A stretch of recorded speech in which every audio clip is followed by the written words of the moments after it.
साथियों, कांग्रेस के एक बड़े नेता जिनको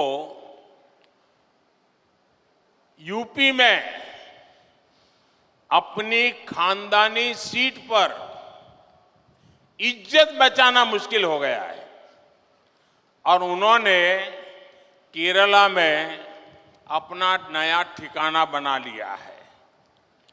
चुनाव जीतने के लिए यहां कांग्रेस ने उस संगठन के पॉलिटिकल विंग से बैकडोर समझौता किया है जिसको देश में देश विरोधी प्रवृत्ति के लिए बैन किया गया है।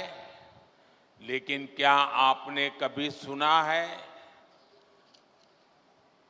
कांग्रेस के इन नेताओं के मुंह से कभी भी कोऑपरेटिव बैंक के स्कैम के लिए कैसे पैसे लूटे हैं एक शब्द बोलते हैं क्या?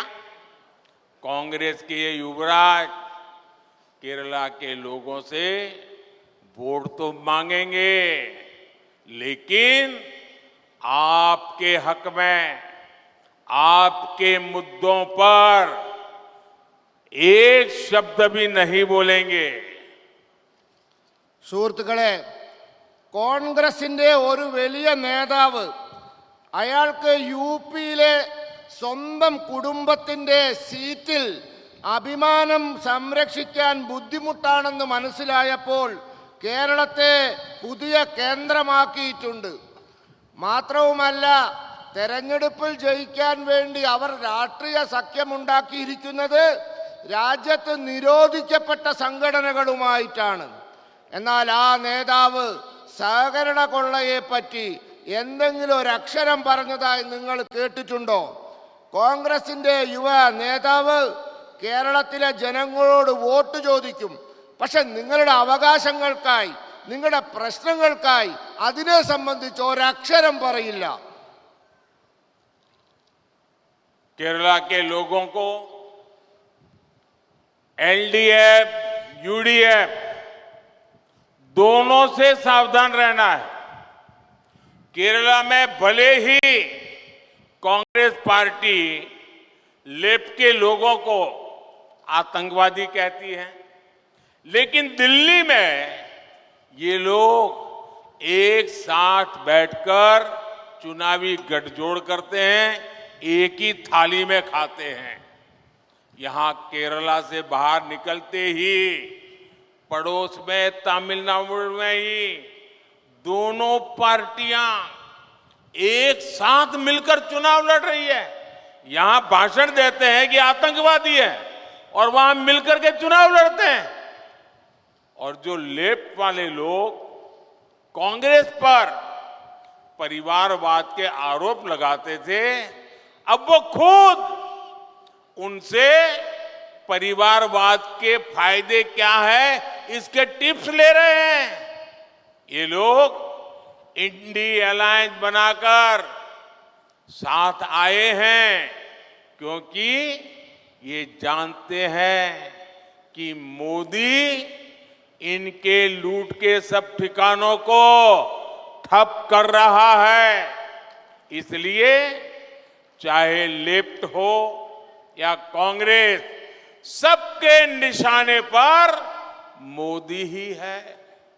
लेकिन मैं आपको गारंटी देता हूं, बीजेपी और एनडीए को दिया गया आपका एक एक वोट गरीब के एक एक पैसे का हिसाब करेगा। സുഹൃത്തുക്കളെ, കേരളത്തിലെ ജനങ്ങൾ LDFനെയും UDFനെയും രണ്ടിനെയും സൂക്ഷിക്കണം. കേരളത്തിലെ കോൺഗ്രസുകാർ, ഇടതുപക്ഷക്കാർ തീവ്രവാദികളാണെന്ന് പറയും. എന്നാൽ ഡൽഹിയിൽ ഇരുന്ന് ഇവർ ഒരുമിച്ച് ഇരുന്ന് തിരഞ്ഞെടുപ്പ് സഖ്യമുണ്ടാക്കും, ഒരു പ്ലേറ്റ് ആഹാരവും കഴിക്കും. കേരളത്തിന് പുറത്തു കടന്നാൽ ഈ തമിഴ്നാട് എത്തിയാൽ മതി, രണ്ടു പാർട്ടികളും ഒരുമിച്ച് തെരഞ്ഞെടുപ്പിൽ മത്സരിക്കുകയാണ്. അതോടൊപ്പം ഇടതുപക്ഷക്കാർ പറയും കോൺഗ്രസുകാർ കുടുംബാധിപത്യക്കാരാണെന്ന്.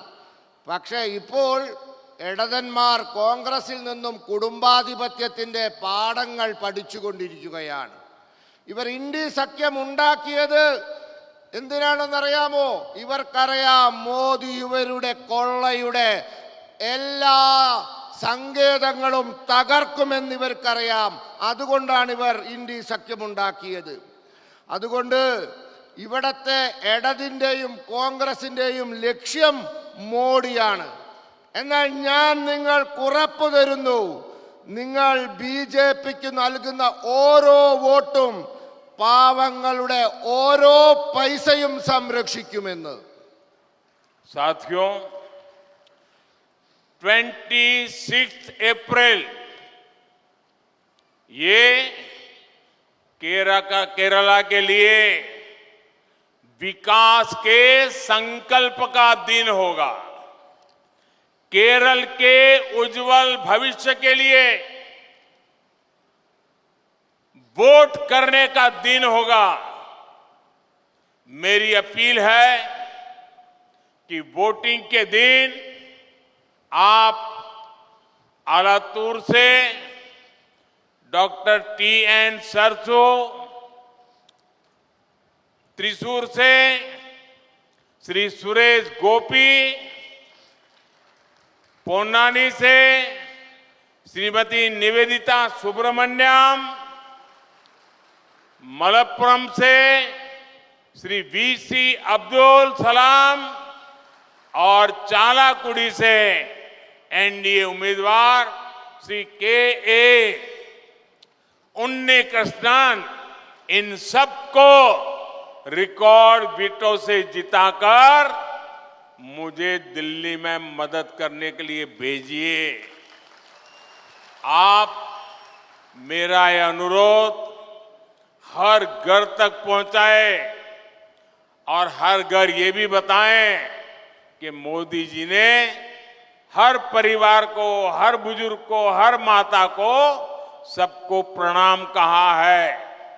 സുഹൃത്തുക്കളെ, 26 ഏപ്രിൽ അന്ന് കേരളത്തെ സംബന്ധിച്ചിടത്തോളം മാറ്റത്തിൻ്റെയും വികസനത്തിൻ്റെയും പ്രതിജ്ഞ എടുക്കുന്ന ദിനമാണ്. നമ്മുടെ ഉജ്ജ്വലമായ ഭാവിക്ക് വേണ്ടി നാം തീരുമാനമെടുക്കുന്ന ദിവസമാണ്. എനിക്ക് നിങ്ങളോടുള്ള അപേക്ഷ, നിങ്ങൾ വോട്ടിംഗ് ദിനത്തിൽ ആലത്തൂരിൽ ഡോക്ടർ TN സരസുവിനും, തൃശൂരിൽ ശ്രീ സുരേഷ് ഗോപിക്കും, പൊന്നാനിയിൽ ശ്രീമതി നിവേദിത സുബ്രഹ്മണ്യനും, മലപ്പുറത്ത് ശ്രീ VC അബ്ദുൽ സലാമിനും, അതോടൊപ്പം ചാലക്കുടിയിൽ NDA സ്ഥാനാർത്ഥി ശ്രീ KA ഉണ്ണികൃഷ്ണനും, ഇവർക്ക് എല്ലാവർക്കും വോട്ട് ചെയ്ത് ഇവരെ റെക്കോർഡ് ഭൂരിപക്ഷത്തിൽ വിജയിപ്പിച്ച് ഡൽഹിയിൽ എന്നെ സഹായിക്കാൻ അയക്കണമെന്നാണ്. അതോടൊപ്പം നിങ്ങളോടുള്ളൊരു അപേക്ഷ, നിങ്ങൾ എല്ലാ വീടുകളിലും എത്തണം, എല്ലാ പ്രായമായവരെയും കാണണം, എല്ലാ അമ്മമാരെയും കാണണം. എല്ലാവരോടും മോദി അവരോട് നമസ്കാരം പറഞ്ഞു എന്ന് പറയണം.